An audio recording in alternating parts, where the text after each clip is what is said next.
Up until this point, we've talked a lot about how things spin. That's called kinematics.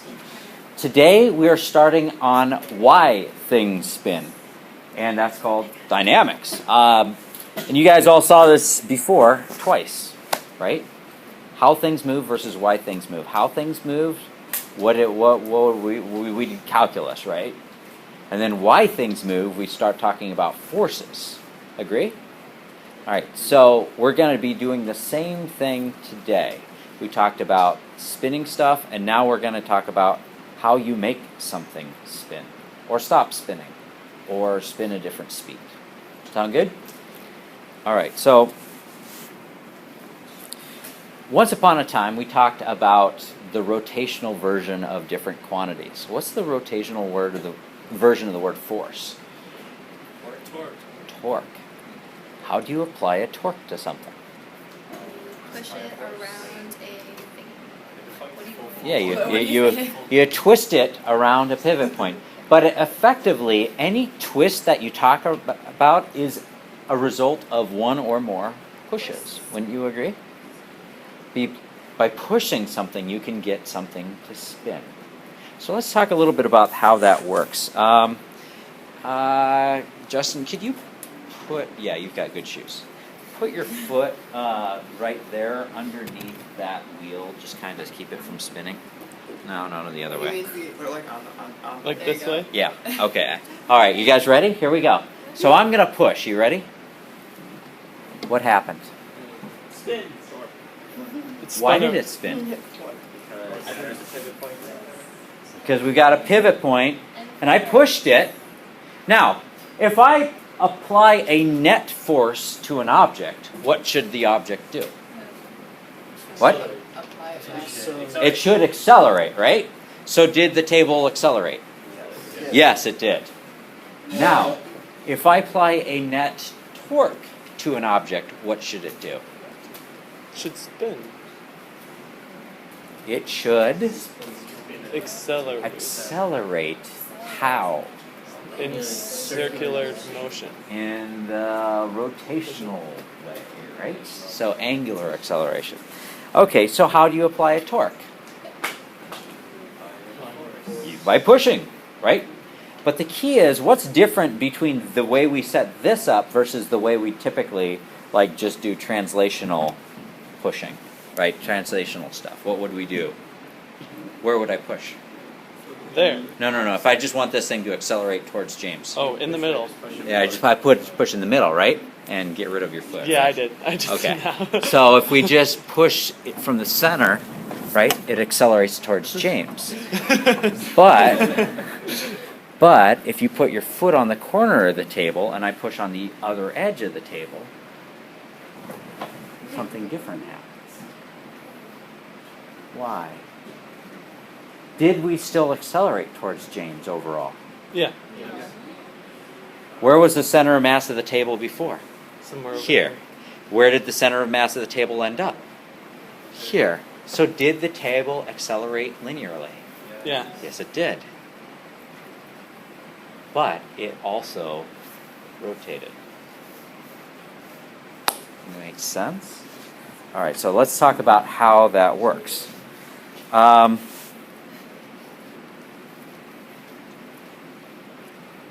right. So let's go up to the board, and we're just going to take some very basic notes.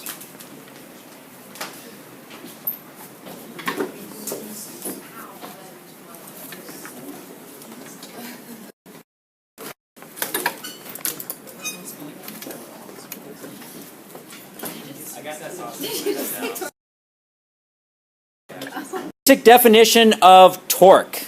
Torque gets the Greek lowercase letter tau. What's tau in Greek? How do you pronounce tau? Dino. No, it is not pronounced Dino. What's the sound that the letter tau makes? It's like a T. It's the T equivalent, right? So that's why we use it for torque. But how come we don't use capital T for torque? It's already taken. What's capital T? Tension. Or more appropriately the circular. Period. Period. Right. Capital T's period. So it was taken, so we got to use Greek. So we use tau. All right. Now, why is there a little arrow above the letter tau? It's a vector. It's a vector. Wait, what's a vector? Vector. His components. It's got a direction, right? It's got a direction. Well, how do you define a direction when you're talking about spinning stuff? Right. Your direction is now clockwise or counterclockwise. Right? So that's direction. So you can have how many different... that's interesting. How many different translational axes do we typically deal with? 2. No, in real life. Oh, 3. 3. So we've got left, right. You've got left, right. What else? Up, down, forward, backwards. How many different rotational axes are there? Typically. In order to define a complete range of motion, how many translational versions are there? Rotations. In order to completely define three-dimensional space, how many rotational axes are there? Hint. In order to completely define three-dimensional space. 3, right! So, what are they? What are the possible ways I could tilt my iPad? I could tilt it, rotate it about this axis, right? That would be forward and backward. What else? Left and right. This axis. I could do this axis and I'll stick a rod this way. Or you could do it straight through the screen. Like that, left and right. Or I could spin about this axis, which is rotating my iPad if it's flat. So this axis, or this axis. This way, or this way. Yeah. Right? So 3 axes of rotational. So in order to completely define motion in 3 dimensions, how many possible degrees of freedom do you have? 6. Forward, back, left, right, up, down, left, right tilt, front, back tilt, and rotation. And using those 6 degrees of freedom, you can define any motion in our space that we live in. Does that make sense? So, in this class, how many degrees of freedom are we going to have to deal with? 4. Why don't we just roll one? If you have just a 2-dimensional sheet of paper, how many degrees of freedom do you have? 2. Let's see, I'm going to hold my iPad like this. Can I go left, right? Can I go up, down? And so that's 2. Can you go in and out of a page? Not really very well. Right, but in a 2-dimensional world, how many degrees of freedom do you have? You have left, right, and you have up, down, right? But how many rotation axes do you have? Just 1. What is it? Turning the page like this. So in the world that you've dealt with in physics class up till now, you've only had to deal with left, right, up, down, and spinning within the page. But in a real 3-dimensional world, you add 3 more possible degrees of freedom.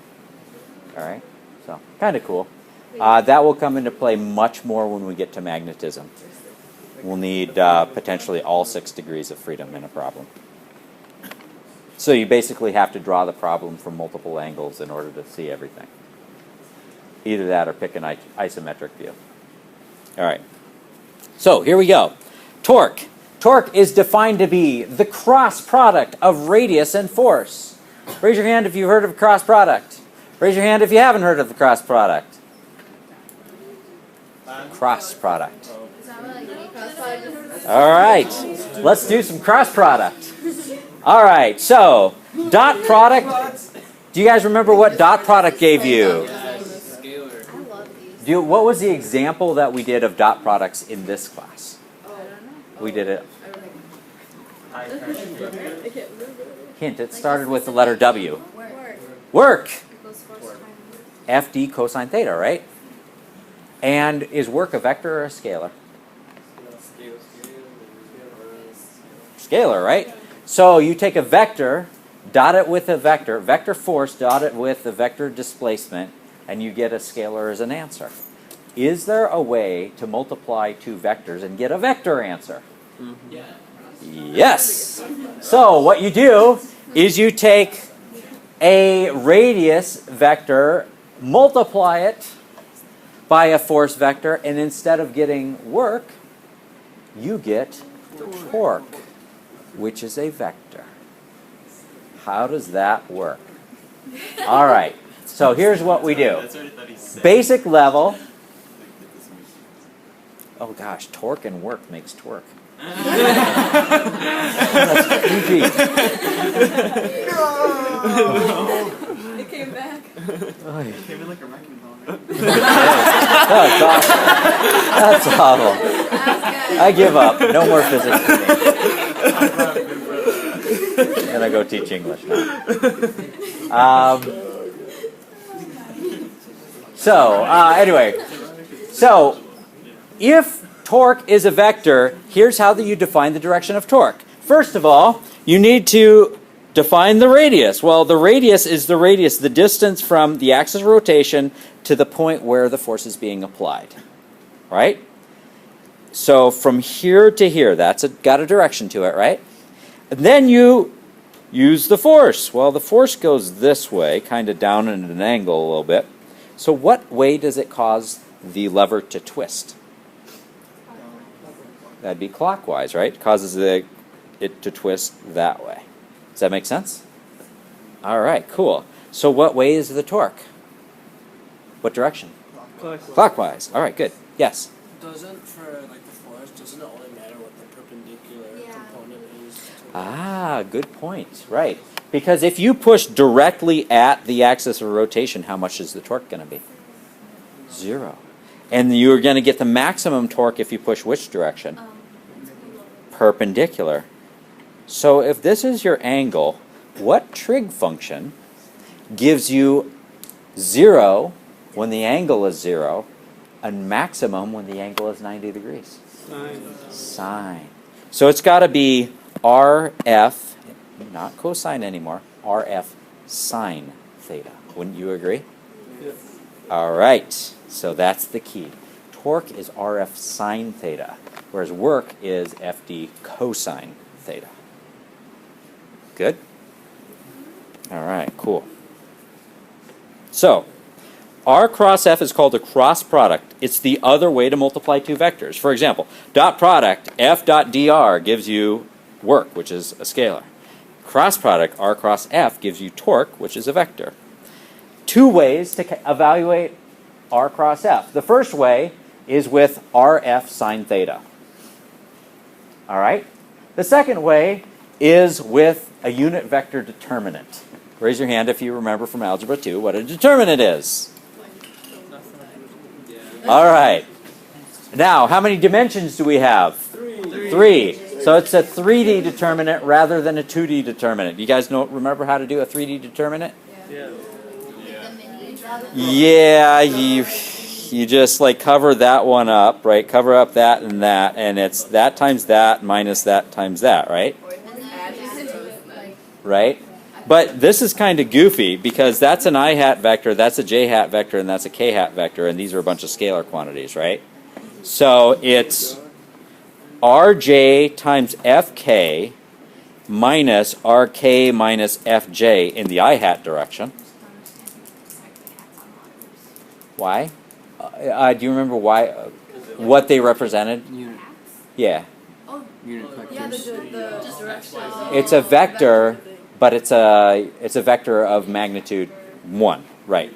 I wanted to have some way to distinguish that it wasn't just a normal vector, but it was a vector, a unit vector. So a lot of people do that with little hats. Yeah. How is it in 3D because it twists so many like this? Oh, okay. So which way's the I hat direction? X.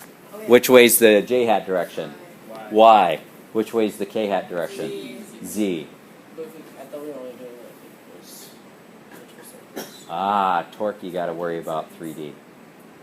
I thought we were only doing 2D. And with a piece of paper you can only do 2D. But what happens if you have 2D vectors? Well, one of these just goes away. One of the k column is 0. Right. All right. So, okay. So there's two separate ways to evaluate a cross product. Wait. What's this? What are these bars on the around the vectors mean? Magnitude. What's that mean? That's the length of the vector, the amount. So RF sine theta, guys, shh. RF sine theta means you take the amount of R, the amount of F, multiply it by sine theta, and that gives you the amount of torque. But what if you wanted to know the direction of torque? How do you figure it out? You'd have to. Right-hand rule. Cross products are the right-hand rule. And last year you only saw it in one context. This year we're going to see it in a whole bunch of contexts. All right, so here we go. We got to do right-hand rule real quick because right-hand rule is awesome. It's not here. No. Oh, no. Okay, so basic version of right-hand rule. I thought I had a picture, but I think I have it in later notes. All right, so everybody, with me, take your right hand, stick your thumb into the axis of rotation on this bar. Your fingers point in the direction that the bar goes. That's the radius vector.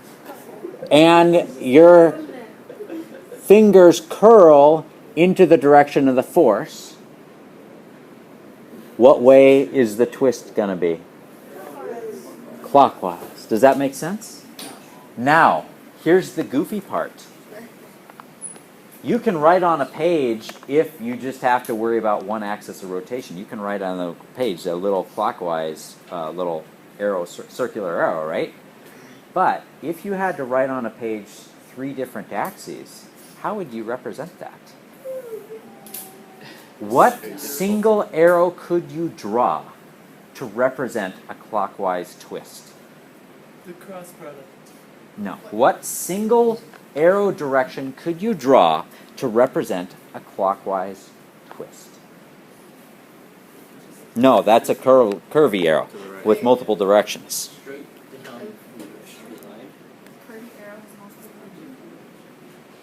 Okay, so here's the issue. Let's say you had a rod that was shaped like this, and it was... This is hard to do with the iPad. Sorry about that. It was twisting like that.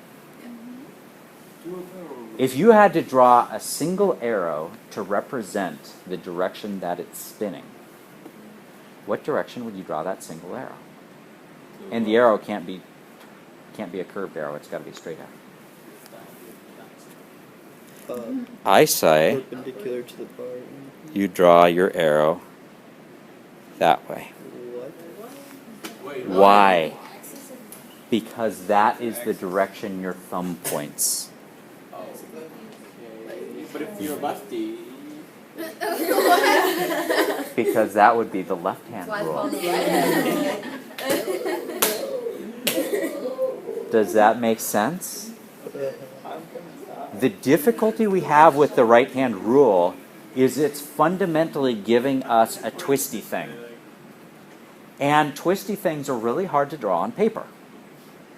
So we redefine the direction of twist to be the direction of the normal vector to that surface with the axis of rotation. In other words, if I hold my iPad like this and I spin it this way, we know it's twisting like this, right? But if I had to define a single vector direction that it's twisting around, what vector would I define? I would define this axis and say it's twisting around the vertical axis. Does that make sense? So if I lay my thumb along this axis, my fingers are going to wrap around in the direction that's twisting. That's the right-hand rule. Does that make sense? And it works not just for magnetism like you did last year, but any quantity that's a cross product. And in math class, you're going to see this when you do vector calculus. Grading. All right? You're going to see it might not really have any physical meaning, but it's a cross product, and therefore, right? Raise your hand if you've ever done anything in math class with no physical meaning. Yeah. Right. Pretty much most of the stuff that you do. Right? That's why we're in physics. Right. So. Realistic math. Okay, so here we go.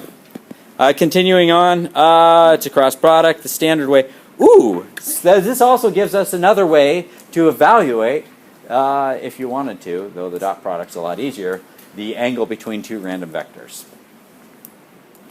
Yeah. If you're given vectors in unit vector, but the dot product's way. Do you guys remember that was a way to use the dot product? If you wanted to figure out if two vectors were perpendicular to each other? Yeah. All right. Okay, let's do one quick example and then we're done. Gravitational torque. Here we go. Gravitational torque is what happens if you had a stick. You had a stick like this, and it was pinned at one end. Let's stick something through this. No, that doesn't fit. Yes, my finger. All right. And I let go. What happens? How come? Why is it twisting? Because there's an axis of rotation at the bottom, and where's the force acting? We pretend like all the force is at the center of mass. Where is that on a meter stick? Or only if you have a meter stick that's exactly a meter, right? Because according to some of your lab reports, some meter sticks are not meters. So I don't know if you have one of those.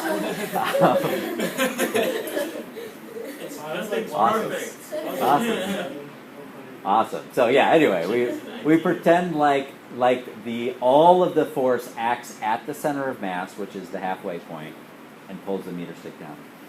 Interesting. What if I put it over on the other side? Which way does it spin?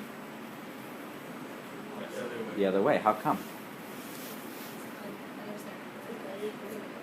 Yeah, because gravity's gonna. Even though gravity's pulling in the same direction, what's different?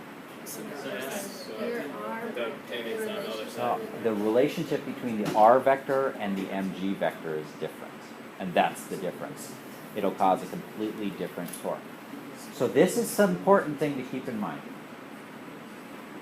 Important thing to keep in mind is, yeah, the same force, if applied at a different spot, will cause a completely different torque. Sound good? Okay, so this way it'll do that torque, and that way it'll do that torque. Ooh, kind of begs the question, how much torque is on the meter stick now when it's hanging straight down? Why? R is down, mg is down. What's theta? No, theta's on. Wait. Oh, it's 0, right? Theta is 0, right? And so sine theta is 0, and so the torque is 0. What is the torque right now? 0. Which way's R? Up. Which way is mg? Down. What's the angle? 180. What's sine of 180? 0. So how much torque is on this? 0. 0. So how come it fell?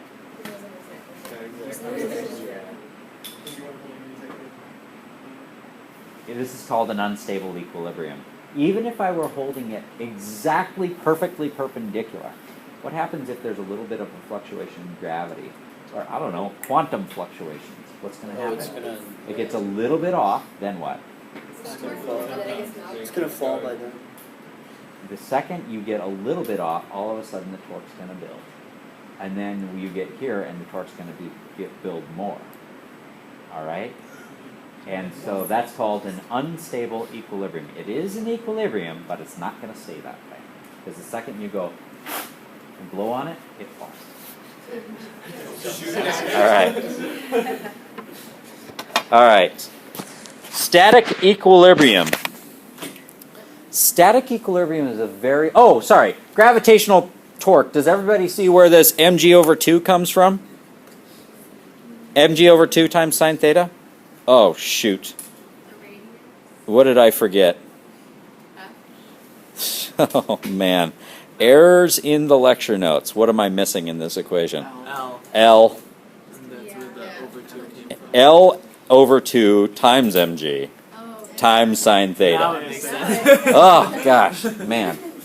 Wow, that's a big boo-boo. So L over 2 times mg times sine theta equals the gravitational torque. Good? All right. Whew. What does the word static equilibrium mean? You've actually did this in class last year.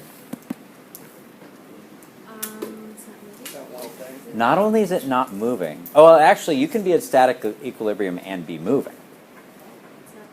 Not accelerating. How many possible ways do you have to accelerate? Translationally and angularly. 6. 6. Right? Up, down, left, right, forward, backward, rotating around the x-axis, rotating around the y-axis, and rotating around the z-axis. And for a real object, if all of those torques are 0 and all of the forces are 0, you are said to be in static equilibrium. Does that make sense? So, Suvi, are you in static equilibrium right now? How come? You're not accelerating forward, backward, left, right, up, down, right? And also, what aren't you doing? You're not spinning this way or this way or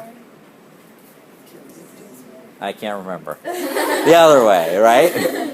So, you are in static equilibrium. Now, in 3D, if you're going to do a static equilibrium problem, all 6 of those equations must be true.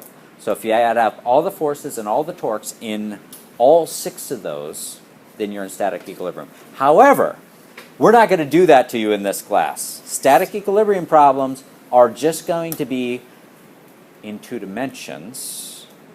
So, how many equations do you need? 2. How many? 3. You need up, down, which is the y direction, forces in the y. You need forces in the x, which is left, right, and rotation about the z-axis, which is spinning your paper like this. All right? So for 2D problems, you only have to worry about 3 equations instead of 6 equations. All right? Now, your AP Physics B notes have a ton of example problems on this for static equilibrium. I think you're going to see static equilibrium on the homework tonight. That's all I have.